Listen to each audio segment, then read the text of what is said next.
Folks, I'm over at Dolebury Warren and I'm going on a walk. I don't know if that's drips coming off the trees or whether it's supposed to be dry today. I didn't bring the umbrella, forgot. Keep forgetting to pack it. I've got waterproof trousers and I've got a black bag. If necessary, I'll put that over my head and make a hole for breathing, because this coat will not be able to keep dry for long. Anyway, so we're over here at Dolebury Warren and Rowberrow Hillfort, and that means it's going to be quite flat for the first part of the walk. I've put my partial gloves on today. Fingers are a little bit nippy still.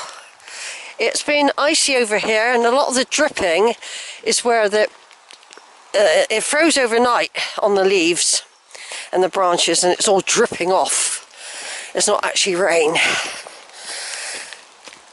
So the plan this morning is to keep all the way along this valley, turning off to go past the pink cottage and along by the stream, which should now be fuller than it's been. Don't forget, it was bone dry in the summer. You know, June, July, August, it was bone dry. It was unbelievable. I mean, it's not going too quick here.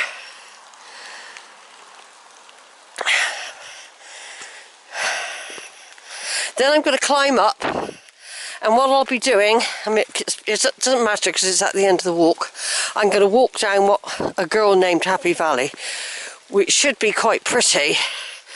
It's deeper in the woods, and it's like a little remote track really, and it takes me down, and then eventually I'll come back.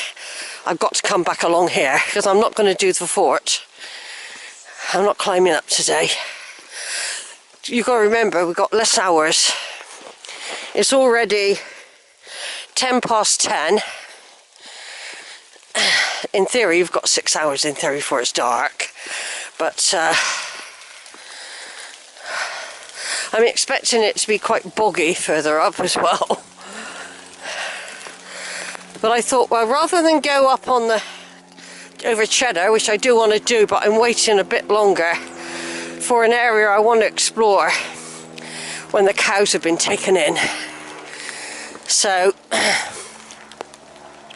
I decided not to go up there, and of course at Weston it was very windy this morning, but if you look here there's no wind, so we're enjoying quite a lot of protection really here. But it's a definite change in temperature, everyone, within a week. Now I was up on the Quantocks a week ago, and I didn't need my scarf, I had to keep my coat on, but I had it open nearly the whole time. There's somebody coming. I don't know who it is.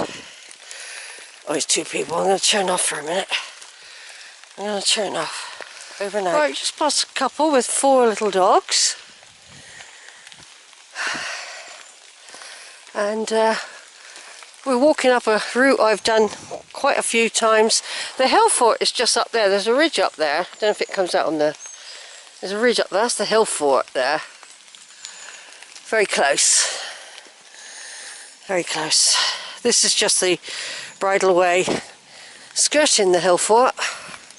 There are ways to get up in it, of course.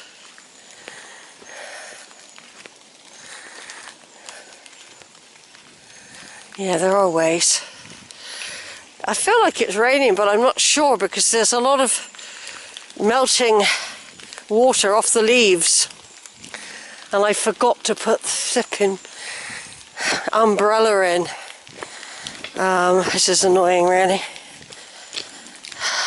Not to worry.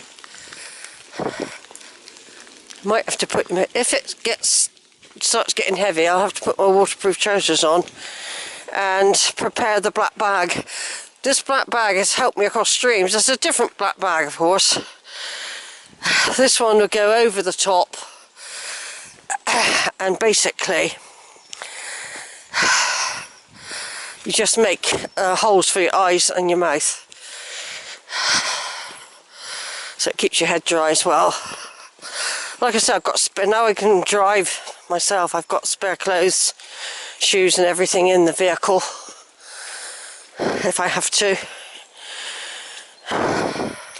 The waterproof trousers are actually, it's not that cold, it is cold but it isn't that cold. But the waterproof trousers actually help keep you warm as well. Right, hold on a minute, I just want to take a picture of this very dark fern now that was very active in the summer. I just want to take a picture of it.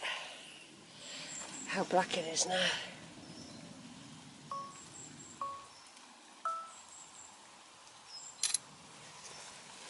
You know?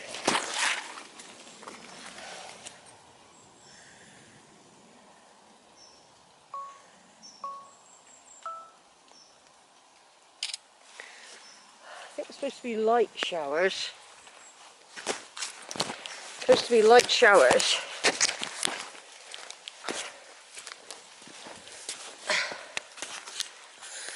Of course, I've got some videos which I haven't shared with anyone yet, which I did in the summer, which are nice to put on in the winter actually. The velvet bottom one I did, which I've done loads of times, so there's been no urgency to get it sorted for YouTube because I've done so many of velvet bottom, but they're always different each time I visit.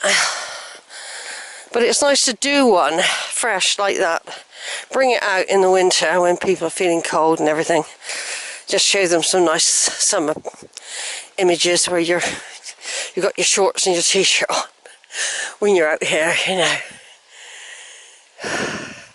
When we get to, I think we probably lost the main glory when I go to Happy Valley. I know it sounds a horrible term, but it's, this young horse rider named it that, so I've just taken it from her, but it's further up.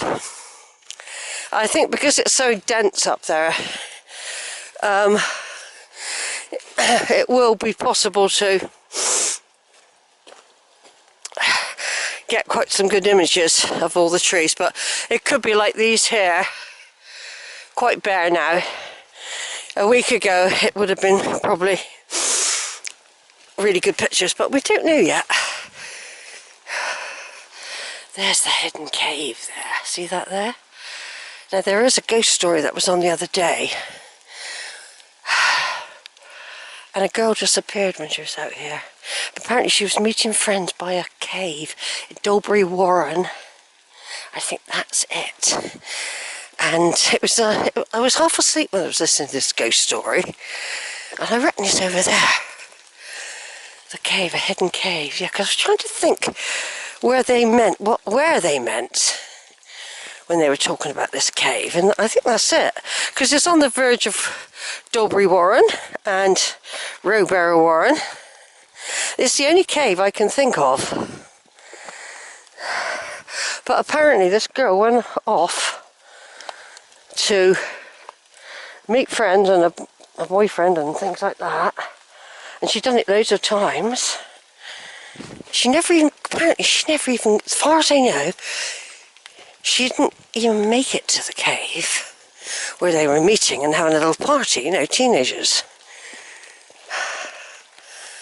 But they got so that they came here, and the dad and everybody went in, and a dog went in and disappeared. Do you know what, I think I fell asleep. It was one of those afternoon plays, I think. I'm going to have to try and find it. But it mentioned this place where I walk a lot, and you know, I was quite spooked by it. I thought, God, I walk over there a lot. Anyway,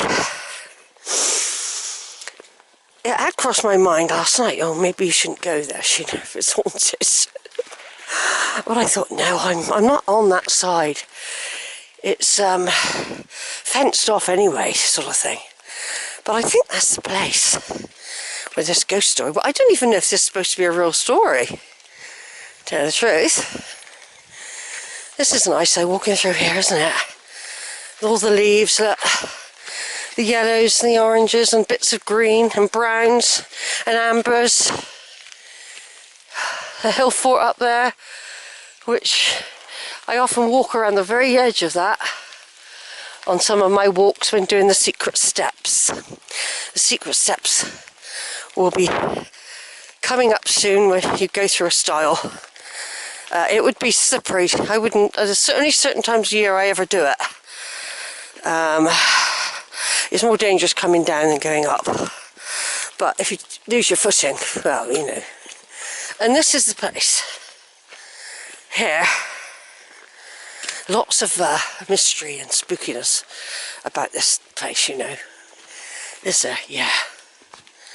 Lots of mystery and spookiness. That looks like a little clearing where people would sit, doesn't it? But because if you follow here, you get this, the path going up through the wood, then up the steps. I'll stop here and take a photo. Right up there, up on the hill there, that's the fort. We've just walked up through this bridle path and coombe here, and we're coming to a junction point. The stream isn't, don't forget in the summer the stream was dry. It was starting to trickle a little bit further down in the summer, but it was, everywhere else was bone dry. I mean, I just couldn't believe it. I don't think I'd ever seen it so dry. This old log has nutrients for a lot of earthlings, and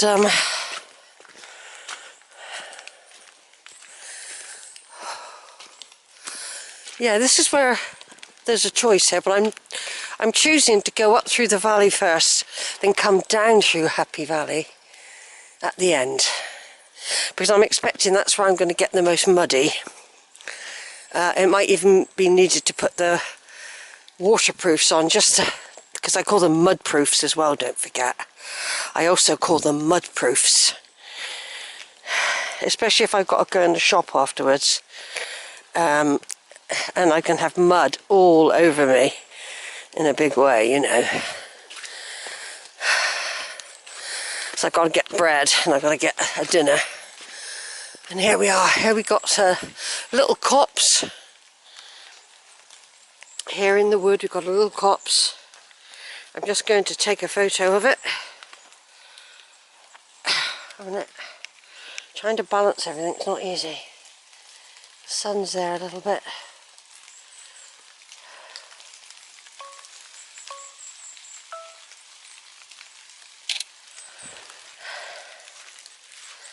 I'm just going to let the camera swing for a minute, everyone, while I take another picture. A portrait one going up that way.